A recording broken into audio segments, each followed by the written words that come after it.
My apologies for taking longer than 10 minutes. We'll go ahead and resume our meeting. After consultation with my legal counsel, I am not going to accept this as an action item, but I do want to assure every single board member on this panel, on this State Board of Education, that I plan to do what I'm supposed to do required by law in bullet number 1, 2, 3, 4, 5, and 6. Bullet number 7 is way out of the scope. We have daily conversations with the State Board, with the U.S. Department of Education regarding all matters, and almost all matters regard things that are in the waiver. So for that reason, I am not going to allow this to be on as an action item, but I am assuring the board that I will be doing these items on here as already are in progress and already are actually in the waiver pieces that you've already received. Madam Chairwoman. So we are now to the approval of the minutes. Superintendent Roots. Yes. Thank you. Real quick, I just want to point out the board has been trying to get information as I shared in my introductory comments, and I guess the concern I have is that we had a resolution come from the department over the weekend, well outside of the 5. It's an action item. We've allowed that. We're not allowing this. This is simply putting it on the agenda so that the board can deliberate the resolution and decide if it wants to go there. I would just call your attention to page 3 of the meeting procedures under the right to appeal, and I would like to move that we appeal the decision of the chair. Brad? Do I have a second? Brad. There's... Our procedures allow that. Brad, it takes me and 3 other people to put something on the agenda. We shouldn't have to deal with this. Madam Superintendent, with all due respect, the meeting procedures clearly state, and I've got them in front of me, that when we have a special circumstance, that it does take the chair and three people. I believe we have a special circumstance. I felt like I laid the case out, and I have a right to appeal the chair. And the chair for legal counsel, my legal counsel, has advised me that this is not an action item for the reasons that I already stated. So let's go on with the approval of the minutes, please. No, I don't think we need to. I think we need to follow our procedures, our meeting procedures. We have a Your lot. ruling's been appealed. I'm asking to appeal the ruling of the chair. No, there's not a ruling that's been appealed. It's within our board procedures as to how an item will actually get on the agenda. I know there's a lengthy recess. May I ask board counsel a quick question on this before we leave this issue? Because this matters to me. If this is not a special circumstance, I don't know what is. This is our waiver. This affects our kids, and I'm concerned about it because of the lack of information and the lack of transparency that we've had to this point. Brad, I am totally committed to this waiver. I live and breathe this waiver. We have an update for you. You have all of the content information that you need on that waiver. Madam Superintendent, we do not. You have, in the write-ups, all the write-ups are there. No, ma'am, we do not. We do not. I'm sorry to take public exception with you, but we do not have that. We have had trouble getting information, and what we have received are basically the few summaries of USDOE phone calls that board staff have been able to provide to us. We had to go back through and actually pull down off the public site the actual drafts of Principles 1, 2, and 3 because what was sent to us by the department were the wrong drafts. So we lost all the time we spent studying that. We still did not receive all the supplemental materials that are referenced. That's why I brought a resolution that basically just lays out what is factual and basically asks for the board to, as a policy oversight body, to provide some direction to the department. I think that is reasonable. We've been trying to do that, and that's what the transparency is. And Brad, I have said I will be doing all of those things. Why don't we follow our meeting procedures? We are. No, it takes the chair and 3 people to put something on an agenda. But the meeting procedures also allow for an appeal of the ruling of the chair. Not of the procedures, it does not. Does not, yeah. On page 3, can we look at that? Not of the procedures. Can we ask counsel? Let's go on with the approval of the minutes, please. No, well, you can't do that. Do I have a motion to approve the minutes? This is a board with procedures. Do I have a motion to approve the minutes? We have to follow our procedures, do we not? Do I have a motion to approve the minutes? We have to follow our procedures. I just did. No, I don't think so. Do we have a motion to approve the minutes? We have to move to approve the agenda first. We have not done that yet. Do we have a motion to approve the agenda? So moved. Second. All those in favor say aye. Aye. Aye. No. Well, are we going to add something to the agenda? I asked to do it, so I don't know where we're at. If we could ask board council if I can answer, but Let's ask board council. These meeting procedures as we read them, they're correct, huh? I think we all agree. I'd like an explanation. It's very clear that only an item can be put on with the chair and 3 other members. I'm not disputing that. What I'm disputing is that it says that is true when there's a special circumstance. I believe I've laid out to my colleagues a special circumstance. The chair has ruled she doesn't agree. I've asked for an appeal versus page 3. I'm being told there's a legal reason. Council will not allow the appeal, and I haven't heard what the legal reason is. So I suspect that what Brad is referencing is on page 3, appealing a ruling. There it reads that the procedures provide that if the chair makes a ruling and a member disagrees, the proper thing to do is raise her hand and state that the member appeals the ruling of the chair. If another member seconds the appeal, then the chair puts the question to the members who decide by majority vote whether to sustain her ruling. Michelle, that's true what that says, but it's regarding items that are already on the agenda. It's not in regards to the actual board procedures. So the board procedures say that to get an action item on the agenda, it takes the approval of the chair and 3 board members. So that's how I'm interpreting this. This is a very unfortunate circumstance, and Brad, I understand your frustrations, because you know what? We're getting things done as quickly as we possibly can, and it's not just in one format, Brad, it's in 4. It's in 4 different formats that are required by the U.S. Department of Education. It is an ongoing process. We have been meeting with your State Board of Education staff on a very regular basis. We have made all decisions together as to what it is that we're making decisions on regarding the waiver. There is nothing to hide with this process. You have all the content information. In fact, you had the content information at the first PowerPoint that we gave at the first special meeting. It included every single thing that we were putting in our waiver. With all due respect, Madam Superintendent, I'm not going to sit here and be lectured to. I think I can establish through email and other means every effort to try and work collaboratively to get information. The last one was an email to you last Monday that was acknowledged by Corey Cochran and said that we will get back with you. I still haven't been gotten back with. So I don't want to be lectured to. If you're not going to agree to it, that's fine. We will move forward. But I think the public has a right to know that when you make statements that somehow the board has this information and my colleagues can speak for themselves, I don't have it, so maybe I'm the anomaly sitting here in the group, but I think when I look around and see heads nodding with me that they don't have it either, it's really tough to come in here and be a policy-setting body that takes this role seriously and basically be asked to listen to a lengthy presentation and get on board with this. This matters. I have said this publicly since I asked for the first special meeting. This is going to impact our students. I'm not arguing whether or not the department has worked hard. I'm saying I have no idea what is going to be put into a waiver that you may come back at a future meeting and say, well, we told the federal government we were going to do this. Well, we didn't tell them anything. Well, this body didn't tell them a thing. Brad, you heard my commitment to every single one of those bullet points. Yeah. You heard my and commitment to them. I hope the public holds you to that. I really do. I'm sure they will, because I'll be holding myself to it. On to the approval of the agenda. And just for clarification, I do interpret the appealing the ruling to allow an appeal in this circumstance. If the board's pleasure is to move forward, then the board may. But I do think that I do interpret the appealing the ruling language to allow for a situation like this. If the chair is to make a ruling that an agenda item may not be added, then it would allow for the option of appeal. I think we ought to follow through and follow our procedures. We have the chair's ruling's been appealed, and now we're going to have a vote on that. You can't just make it up as you go. We put a lot of time in these procedures. Right. Can we at least hear from the Department of Education's counsel as to their opinion on this?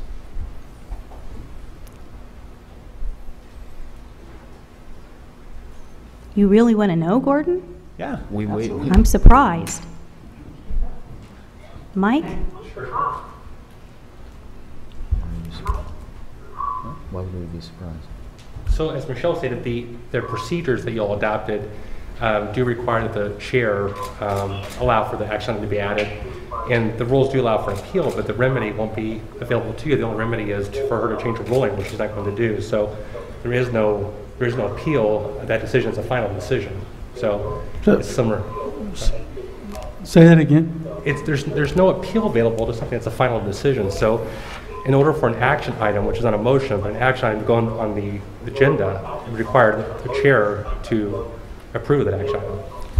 What There's was nothing to appeal. what was the appeal that Michelle was referring to? She's referring to the Page 3. That if during the course of our work here, that I make a ruling and you do not agree with it, that you can appeal to the chair. Setting But the it's not agenda is the the course same. of our work.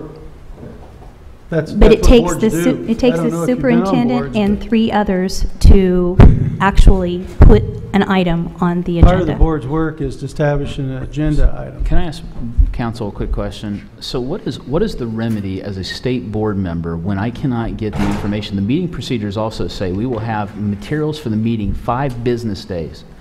So when we repeatedly come into these meetings, and it's really hard, I mean, we're all working full-time trying to prepare for these meetings. And to have to prepare and then find out you have been given the wrong materials and start all over again because you didn't get them to the week of June 17th, what's our remedy? Because it feels like we, you know, if the meeting procedures favor the department, then we honor those ones. But when a board member is trying to do their job, and with all due respect, there's a difference in that the board is a policy-setting body and the department's an enforcement arm, but they've got to work together. But it sure feels like it's one-sided on how these procedures get interpreted. And I just wonder, what's our recourse when we don't get materials? Well, the procedures were drafted, if I remember correctly, with the participation of the board members, so it's, I they were was the board drafted member. with both sides participating. So the remedy that is available to you is to ask to be added to an agenda item in the future 5 days in advance, but to do it the day of the hearing requires, there's no caveat that someone other than the chair has to approve the action item, so unless you... And it Can I ask you a speaks- so can I ask a question, Councilor Falk? Sorry. Brad, it speaks to the action items that you have to get 5 days in advance. And I believe that you received what you need to 5 days in advance. That's what I want to ask a question on, because we received a resolution we're supposed to act on today on an alternative to iStar. We did not get it 5 days in advance. So what should my disposition be towards that? Because I know we need to do it because of the waiver, but there's no way that I'm going to sit here and have somebody tell me we got it 5 business days in advance, because that didn't happen. It The came rest- on Saturday. Okay, then Brad, you can talk to your own staff. Madam Because- Chairman, you're the chairwoman of the board. No, the staff. Yes, you are. The staff is also working with the roundtable, and that resolution came to the roundtable. I'm at a loss, so this is the board staff's fault that we don't have materials, is what you're saying. Both sides in the last meetings, if you've not gotten materials, it is a joint effort here. So either we're waiting on materials from them, or they're waiting on materials from us. We're working like crazy. So I understand that It's we're sad sitting we're so here. late on it. We're debating. One of the We reasons we're have late on items it is because today. you left a meeting one day and we were trying to get it done, and then we had to wait for Attorney General. So it's really at your doorstep, not ours. We have an attorney for the board that says you can appeal the chair. That's what our procedures say. I don't know why we're avoiding this. We're making up interpretations. It clearly says that the board can vote to overrule the chair's ruling. You've made a ruling. We have a motion on the table. No, I did We not need to make a vote on it. ruling. I said I Yes. would not allow That's a the rule. item to be added It's as not- permitted in the board policy. That's the procedures, and it's So not let's- the way to operate. Let's move And- on. I've already committed to everything on your resolution. Let's move on. I'm going to accept that we move on, Madam Chair. If I could just say something real quick. Is there anything on here, the last point you object to, is that what I'm taking away from this? Everything, all the bullets on here you're I've already okay with? committed to all of these things. I've committed to all of these things with your staff. They're Right. already in there in the pieces that you've read. Right. I assume you've read. And so they're already, those are things I must do. I don't plan to submit a waiver that is outside the scope of what it is that I'm required to do. Well, I guess I'd just like to make the brief point that this is the first, I saw the resolution here just as the meeting started, and I personally have no objections to it. I think everything in here should be, something that is acceptable for everyone to agree on. So I guess I just don't understand the controversy, and I'll accept that the chair is required to agree to adding something to the agenda, but I just don't see why that would be objected to. Thank you for your comments. The approval of the minutes. You have them before you. Do I have a motion? So moved. Do I have a second? Second? All those in favor say aye. Aye. Statement from the chair. I think we really have said enough. Any other board member comments and reports?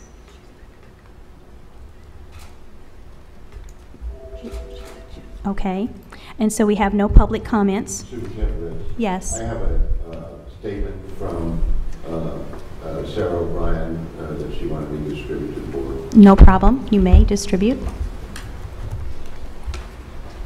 We have the consent agenda, technical correction to board operating procedures. I believe that you have them. Do I have a motion to approve? So moved. Second? Those in favor say aye.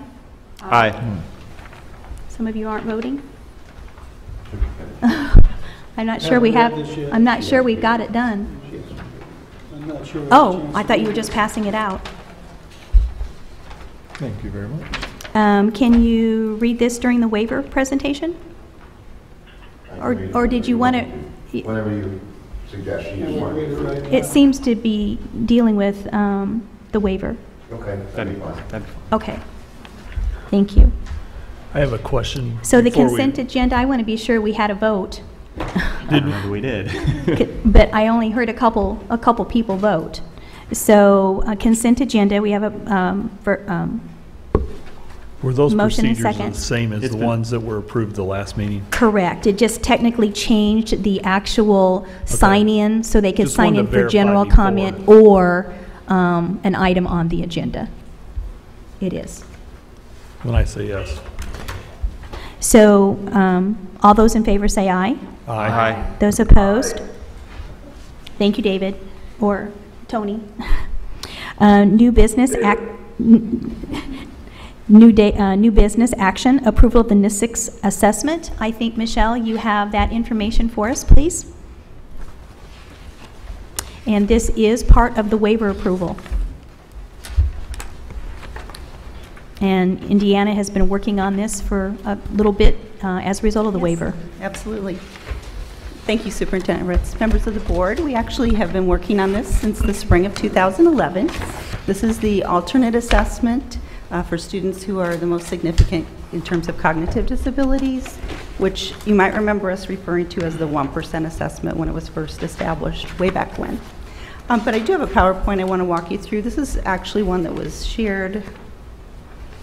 Okay, Sarah, you need assistance. With the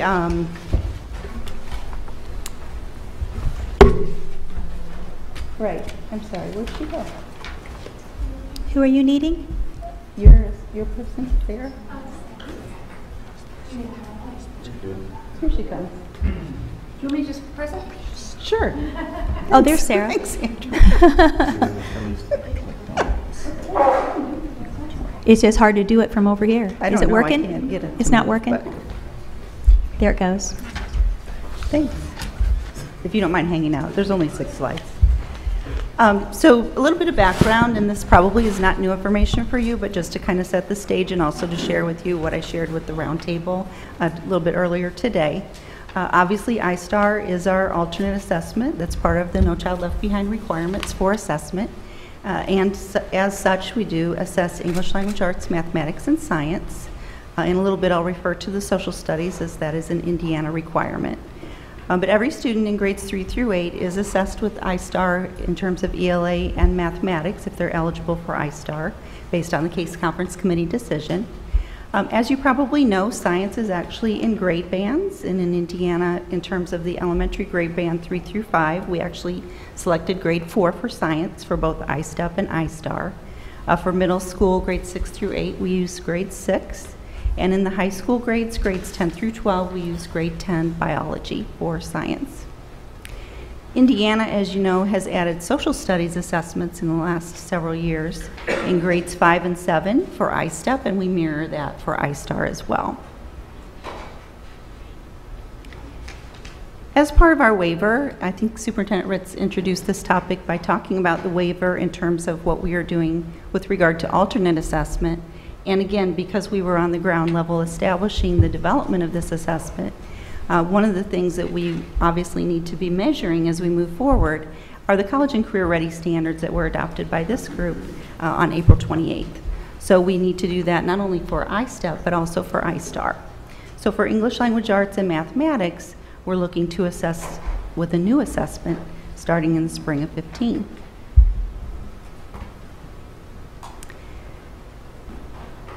We have another acronym for you, NCSIC. It stands for National Center and State Collaborative. And actually, when we got started in the spring of 2011, we had started with a community of practice, and we had a really great group of educators across the state that participated in the development of the assessment. And we're excited about it. We've had a lot of professional development around instruction with regard to these standards, moving forward with our college and career ready standards. So I'm excited about talking to you about this today because this is a step forward for our alternate assessment. One of the things I do want to point out that you may be already familiar with is it is different from ISTAR in that ISTAR is a teacher-rated assessment and the NCSIC assessment is actually a student interaction with the assessment. And I think we talked about this perhaps in an earlier month when we discussed the NCSIC assessment as a board. But students who can maybe only respond with eye movements, for example, would be able to participate in this assessment. So it's very exciting. The science and social studies would not change in terms of ISTAR. We would still have ISTAR science and social studies even though we would be utilizing NCSIC for ELA and mathematics. Someone, I think on our assessment task force, or our assessment subcommittee, excuse me, actually asked a question about functional skills, and this came up at the roundtable discussion today. So certainly ISTAR can still be used for those developmental skills if teachers want to monitor students on those